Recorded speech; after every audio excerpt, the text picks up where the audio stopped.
What's going on this Labor Day weekend? I hope that you've got a good, if you're off tomorrow, that you've got a good day planned with some friends or with your family out there. I don't know how many of you have been keeping on with social media, but there have been literally hundreds of comments about the playground back there. And I was back there the other morning, and there was a guy with his family who came up, and he said, well, I saw on Facebook that y'all built a playground. He goes, but dude, y'all built a playground. And I was like, yes. And I want to say thank each of you, because your generosity continues to make things like that happen.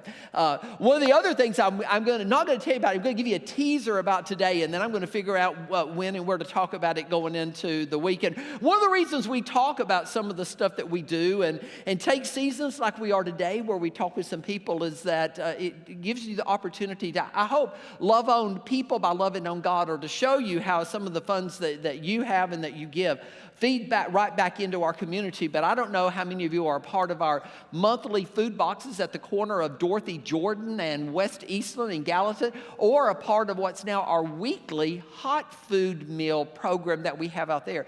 But that is not just a food box program anymore. They are praying with people every single week out there, serving hot food boxes, have already started their own little church service out there on Wednesday mornings. It's our second campus. Well, we didn't even know what was happening, and it's out there all because you guys give, and because you not only give financially, that you give of your time and you give of your funds. And just got some pictures in the other day of lines, and they weren't lines to get food boxes. They were lines of people waiting to be prayed with, and they were lines of people in a little tent waiting for people to just open the Word and study with them. So, hey, I'm excited about that, and when I can get those pictures in a format where they can get on the screen, I'm going to show them to you. Next week, anybody know what next Sunday is? She, and most of you she's knew that. So, hey, on the count of three, I want all of you he's to say she. 1, 2, 3. She. Hey, that's it. And instead of a he telling you what's going on, I have invited 3 very special she's to come up on stage with me. So make welcome to the stage Eden Matlock, her mom Lindsay Matlock, and Lena Wooten.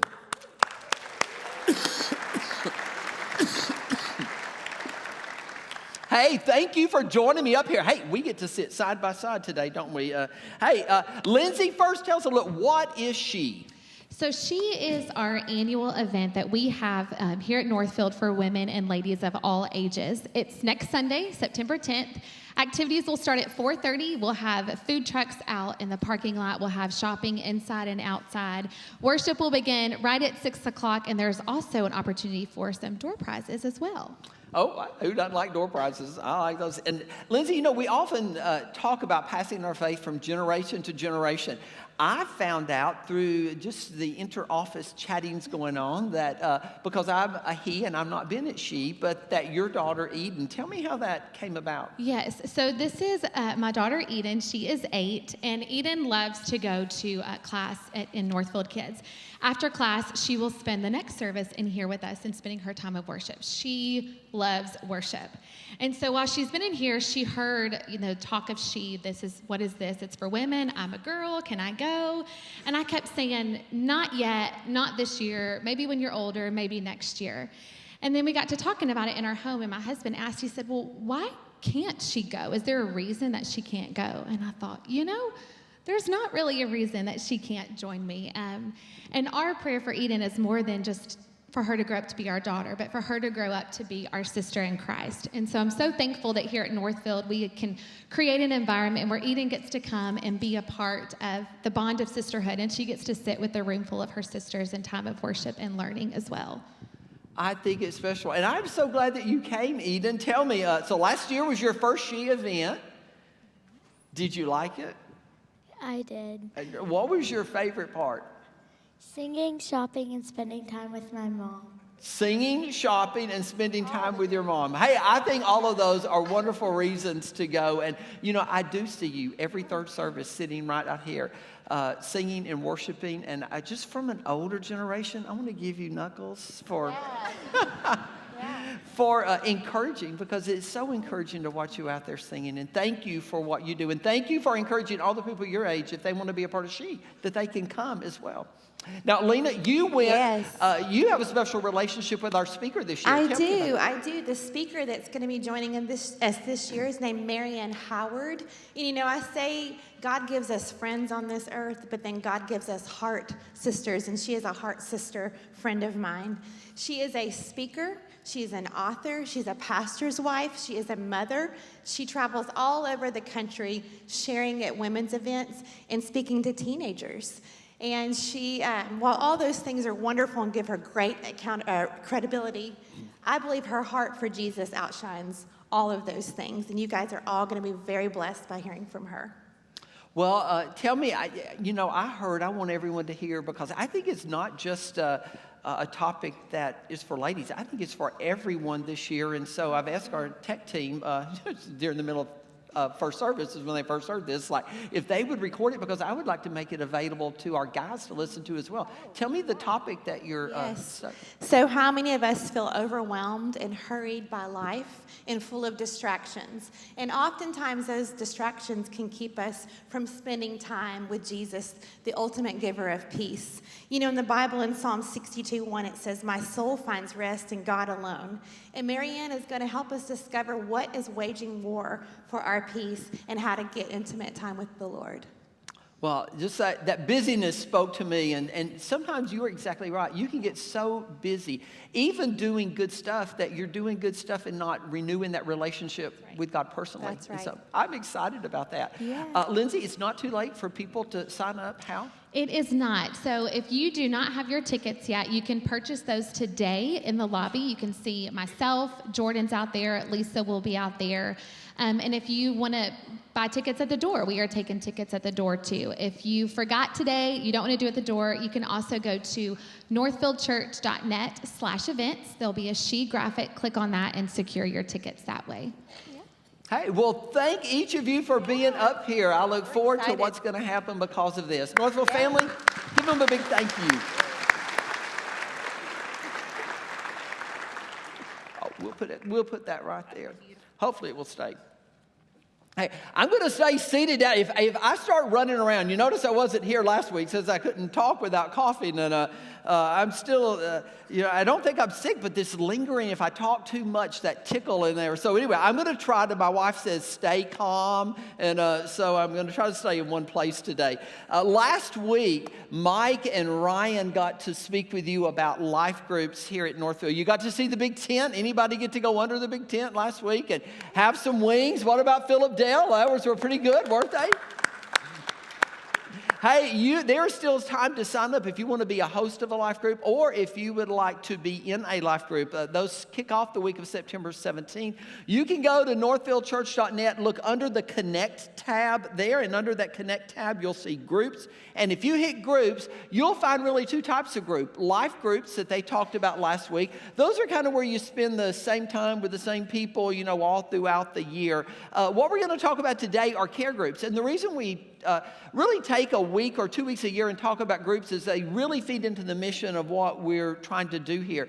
And care groups are a little bit different than life groups. Life groups, again, they kind of are the same people. Care groups, it can be different sets of people who come in and out of those because they speak to people at different spaces and different stages of their life. Two specifically that we're going to talk about this week that are going to launch, I have asked Pastor Josh and Cammie Moore to join me on stage. So give them a big Northfield welcome. I love sporting the green this morning. We're going to start on a very serious note and then go from there. For those of you who don't know, September was designated years ago as Suicide Awareness Month. And because of that, Cammie has a very personal interest in that. I want to start with you. Can you believe it's been a year? It's been a year since... No. Time flies. I know. You were, a year ago, you were on the stage, and we spent our entire time, which we're not going to do today, but we did not want this month to pass by, especially because things in this area really haven't gotten any better. So for those of you who were not here a year ago, or you don't know Cammie's story, Cammie, briefly tell us why the month of September, and particularly Suicide Awareness Month, is very personal to you. October 28th of 2016, my husband committed suicide, and it'll be 7 years, the 28th of next month. And it really was a personal journey of faith and grief and anger and hope.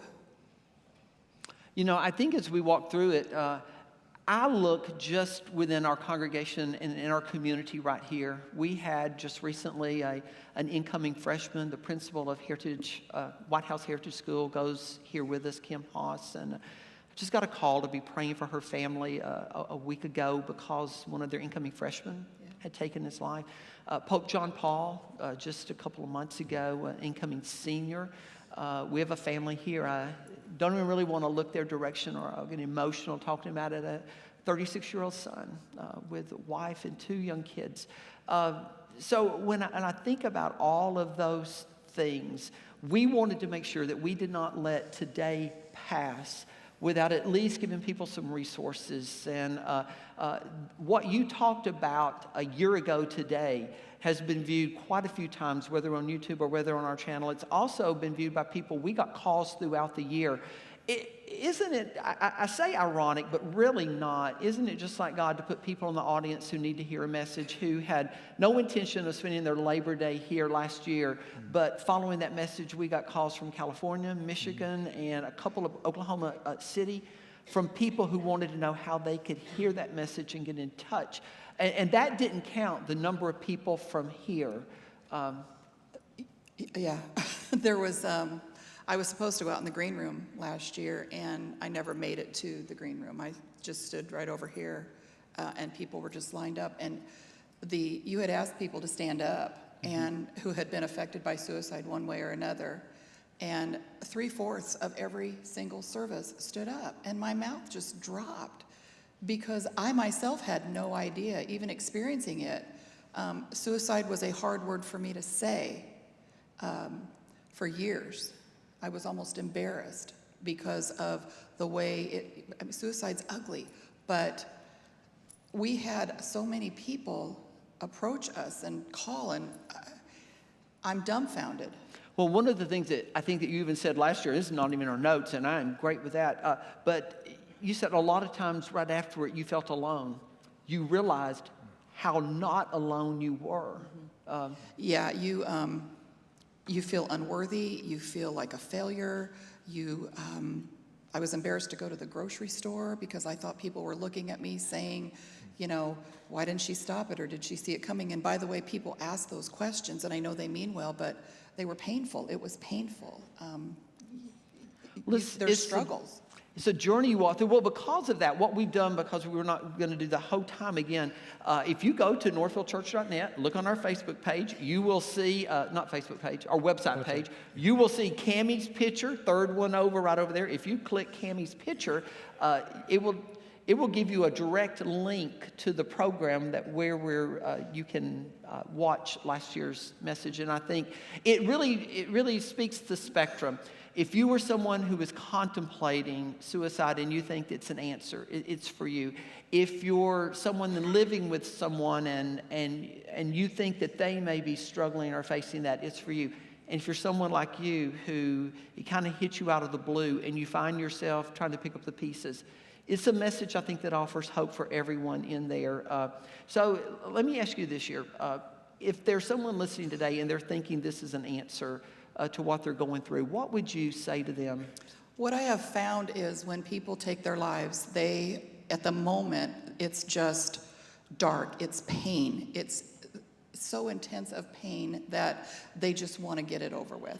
And so what I would say to somebody would be, you're not affecting the people that you think you're affecting. People, a lot of times, I think it's 85% of people that take their lives, think that they are hurting others and that you're feeling their pain. And that's not the case, but in their mindset, you are. So I would just tell them, don't. It's a short-term fix for you, but it is a long, forever burden for those that are survivors of it. You know, it is true that when people leave letters and people say something, they actually think they're helping the people in their life out. But on this end of it, you realize you're not. It's not. It's not, no. There's always going to be unanswered questions, and they will never get answered, and you can make yourself crazy trying to figure it out, and all I can say is don't try to figure it out. But if there's anyone out there, there's too many resources. There's the Suicide National Hotline, 988 is the number. I think we got a slide going up for that. Okay. There's, call your church, call me, call a friend. Just let someone know I am hurting, I'm in pain, because it is a painful thing for your family, for your friends, for your loved ones. Yeah. So we didn't want this year to pass by without there being resources out there in our community and within our church family. And again, because we love people, it's a hard topic, but it is one that we want to talk about. And you have allowed God to work through the pain, and you have turned that pain into really something that is helping a lot of other people. And I want to say thank you for not only with us, but this lady's been on Channel 5 2 times talking and been on a morning show. So I think God has uniquely placed you somewhere. And we were even talking back screen because you were emotional at first service, and you said, we compared it to Moses. Not that you're 80 years old, but you know Moses... Moses was 80 years old before he really started doing what God called him to do. Did you realize that?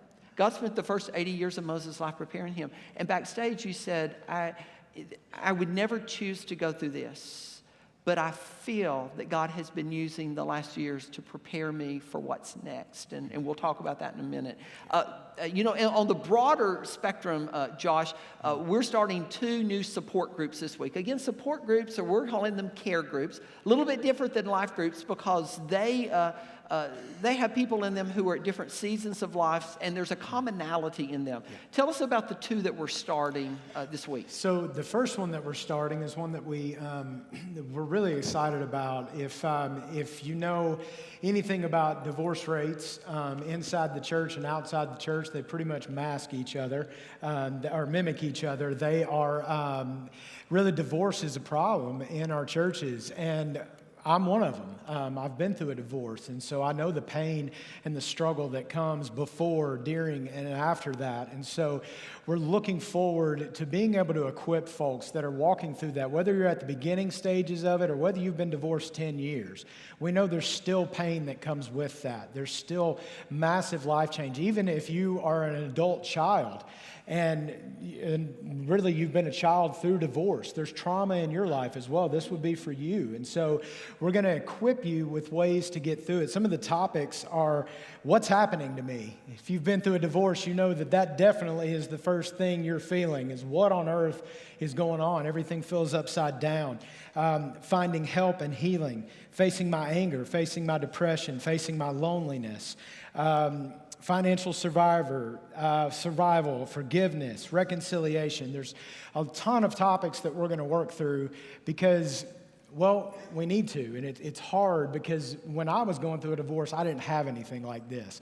And so I just kind of winged it, right? And it really wasn't until the past couple years that my ex-wife and I even have even a semblance of a relationship. Now we're good friends, but it's because someone stepped in and showed me some healthy steps to handle it. And so we're excited about this class. Brian, do you mind standing up, just kind of waving at everybody? This is Brian Hale. Brian is going to be facilitating this group. Thank you. Brian has walked a hard road, and he would tell you that Brian has felt the pain of divorce. He knows exactly what it is. He's been through divorce care several times, I think 3 times.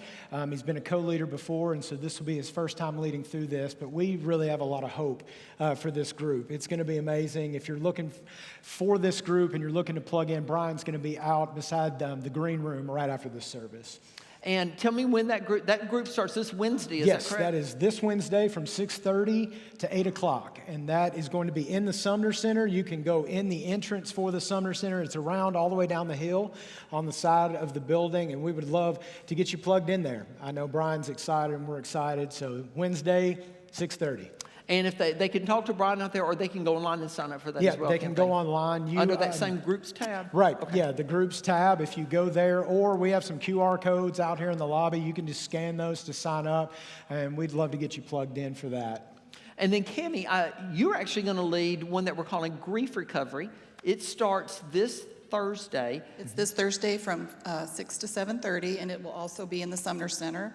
Now, what we wanted people to know, though, is your grief came from a specific circumstance, but this grief recovery is not just for people who have gone through suicide, although it's for them, Right. Families, survivors.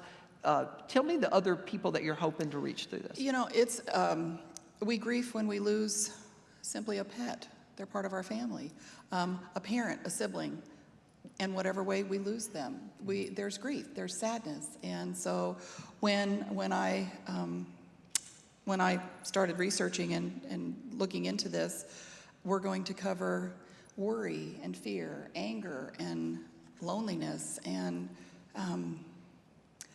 it's going to be just a support group, a group to be community with, and to talk and to listen and to share and to experience. And I'm not going to call on anybody to share unless they want to, but it's just going to be a time for us to all move forward, learn to move forward, learn to process it, learn to love again, learn to Live feel again. and live again, yeah. To find that joy again and to find hope again. You know, and these are several weeks long. I would tell you, if you know when you're going to be out, don't let that stop you from coming, Right. because you can pick right up the next week when you get back. So something funny kind of happened. It wasn't quite 2 years, and you had come to Dan, who was one of our pastors here at that time, and asked him if you could do a class. And he said to you, And I said, and he said, and I said, why? And he said, because you're not ready. And now I can look back and realize that, but in the process of grieving, you are trying to find something and a way to make you feel better. And you just have to process it. And so instead of a grief group, I said, well, can I lead a women's group? I said, He said, So I led a women's group, and I have for the last 4 years in my home. And it's been one of the biggest blessings of my life. I have made lifelong sisters. well, I bring all of that up to say that God has uniquely, Josh talked a little bit about Brian and what he had done to prepare for this. God has been working on you. Tell me, you've gone and got a certificate and thinking about some other stuff. Yeah, I decided to take a small class at 6 classes, and I became a certified life coach in grief and loss. And I am highly thinking of going back and getting a bachelor's degree in counseling. Well, I can't think of, Scripture tells us that if we allow Him, that God will take the hurts and things in our lives and He will turn them to victories. Romans 8:28 has always been one of my favorite verses, for we know that in all things. And I've had to remind myself that this year, that He doesn't say just the good things, that He says in all things, God is working for the good of those who love Him. And you eventually get to that place. It takes a minute, but you eventually get to that place. And if I could encourage anybody, if you are grieving, stay in the Word. Yeah. Pray with people. Let them pray for you. If you need it, ask for it. That was one of the hardest things for me, was to ask for help. I struggled making decisions, because Vince and I always made decisions for ourselves, together. And I sought out my son-in-law, Bryant, because I could not make a decision. And as embarrassing as that is, I could not make a decision, big decisions. God has placed that on my heart to give others hope and know that you are loved. Well, I want to thank you. Brian and Cammie are both going to be available right out here. In fact, I know Cammie may go with her. I'm not sure about Ryan. If you even don't want to wait to the end, but you want to beat a crowd and go out there, you feel free at any point during the service to do that. They can reach you online as well. They can call the church office, and we'll get you in touch with one of those. Thank you for being here, and thank you for being willing to love on people. Thank you, my friend.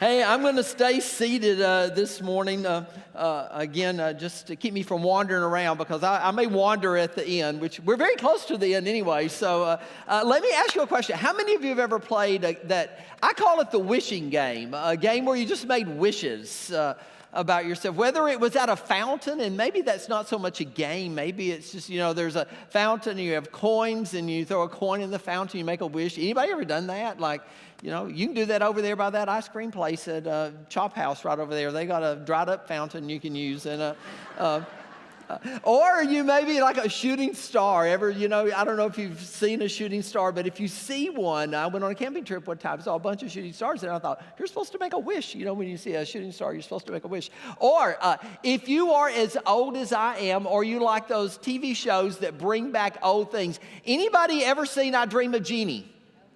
Oh, yes, with Barbara Eden there. I might say as a young preteen, I might really have dreamed of Jeannie. But anyway, a little bit jealous of Major Nelson, who was there. That Air Force major who found her, rubbed her bottle, and out she comes, and she can make a wish. And as I was thinking about this week, and taking a couple of weeks, last week and this week, as we head back to school, our kids do, that maybe there's a habit for those of us to jump. If you've missed your life group for the summer, it's a place to jump back in. If you've never taken that risk, it's a good time to jump back into one of those as well. And I was thinking, if I had that coin that I could toss somewhere, or if I had that magic bottle or that shooting star, there are some things that I wish for my family and for myself, and there are some things that I think those are things that I would wish for your families as well. And as I thought about them this week, I think about our mission statement: to love God, to love people, and make Jesus known. If I could push this magic button or rub this lamp, I would wish that all of us would be able to find this place in our life where we love God with everything we have. Our heart, soul, mind, and strength. What would that look like? I would wish for all of us that it would be a lifelong habit, but there would be a moment in life where we would be so extravagant in our giving that when God looked at us, he would say, you know what? He really did. She really did, for a moment in time, love his neighbor, love her neighbor like he loved himself. He didn't love him with leftovers. She didn't love him with what was there once she took care of everything, but she sacrificed, she gave, she did something, he did something. Last week, I got to see Wendy and Tammy and Melinda and Libby. I don't remember which service it was because I was watching online, but they stood right over here as Susie was baptized.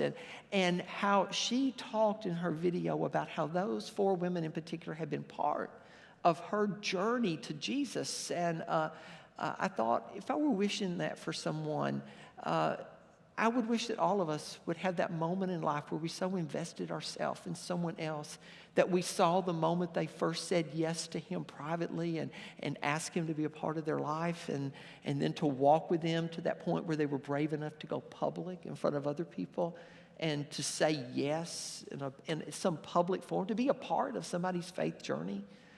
If I had the option with your middle school kids and your high school kids of pushing a button and every one of them would go on a mission trip with Agape to the Nations or with ASP or serve right here in our community, I'd push it in an instant. You know why?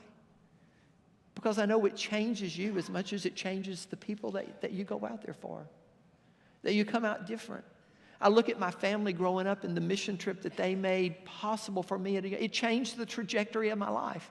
It wasn't even on my radar. I've watched some of our kids come back from ASP or from a mission trip, and their whole trajectory of their life, what they're doing in college, what they're doing even before they get to college here is different because of what they did then. I would pray that all of us would become open-handed with our stuff, that we would just be known as this generous group of people that just practice overwhelming generosity. For those of you who have walked with Jesus a number of years and have never led a small group, I would pray that your desire to lead a small group of people that God would grow that in you. And I guess as I kind of close down 2 weeks of us as a family talking about small groups, if I had a button, a genie, a star that I could wish on and it would automatically become true, it would be that every one of us in this room would get involved in a smaller group of people. Whether that's our kids being here on Wednesday nights and on Sunday mornings when they're meeting in smaller groups of people, whether it's adults, whether you're single, whether you're married, that we would always find that group of people to walk through this life with. One of the reasons I would want to do that more than anything else is because I've realized that as we've grown larger, our pastoral staff cannot take care of every need that comes up with different people in a congregation this size. Almost every time someone calls and says, well, I was in the hospital or I was sick or something happened and I didn't see anybody, and we begin to ask questions or to find out that person's situation, almost without fail, that person has never been part of a small group. Because even though small groups have its complications, and sometimes you have a small group with 14 adults and 28 children, and that can bring its own, set of, things that you have to work through and kind of figure out what to do. It gives you a nucleus of people. Because over time you begin to realize that rescued people really do life together. There's this statement that Jesus made in Luke chapter 17, verse 1. The statement has often been used in the context of children, but the context in which Jesus used it is not necessarily children. It's really any of us. The chapter before it talks about money and possessions and our time and how we spend those things and how we invest those things. And he comes right out of Luke chapter 16 into Luke chapter 17 with this phrase here, or this sentence. Jesus said to his disciples, "Things that cause people to stumble are bound to come." And as we wind down this message today, I really don't want you to leave here saying, well, I went to NorthField today, and what did you end with? Well, Tom said things that cause people to stumble are going to bound to come. So have a good day. We're out of here. What I want to do is, I think in the middle of this context of Jesus in Luke 16, 17, and 18, and really Jesus is going back through the Sermon on the Mount in those statements, Luke is recalling this Sermon on the Mount kind of experience. And he looks and he stops right in the middle, and he looks at the people that God has kind of entrusted to him at that moment, and he says, I need you to know something. In this world, things that cause people to stumble are bound to come. You know why you stumble most of the time? Because we don't see it. That's why you stumble over things in the dark, because you don't see those things. And maybe part of what he is saying is this: in your life, there are going to be times in your life that things happen that you didn't see coming, that cause you to stumble. Things in the life of your kids, things in the life of maybe your grandkids, things that make you question faith, things that make you question, is God listening? Is he out there?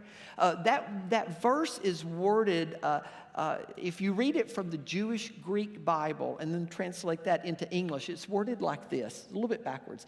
He said then to the disciples of him, speaking of Jesus, impossible it is for stumbling blocks not to come. It's because when the Greek people were writing scripture, they would begin with the most important part of the sentence. So when you get down to that other part, when he says, it's almost like Star Wars and Yoda. Can you hear Yoda saying that? Impossible it is for stumbling blocks not to come. That's because he was emphasizing that. That Jesus was saying to the crowd of people in front of him that day that regardless of how long you've been a Christian, regardless of whether or not you home educated your kids, you had your kids in private school, or you put your kids in Christian school, no matter if you're the preacher's kids or if you're the preacher himself, Jesus said, I want you to know that things are going to come along in your life that have the potential to make you stumble, that have the potential to make you question your faith, that have the potential to make you to ask questions and maybe even for a season to walk away, that it's impossible to get through life without those things happening.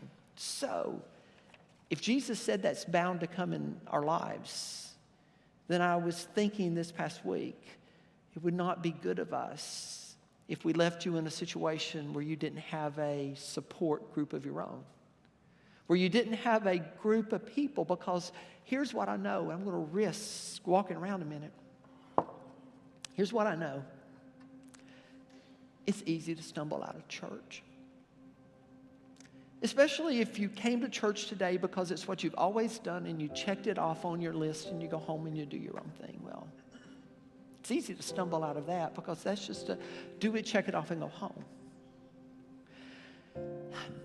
I think it's even easy to walk away. I had somebody yesterday at a gathering that I was at that they felt the need to tell me why they weren't religious. And I said, you know what, as I began to talk with them, I said, you may be a little bit more religious than you think.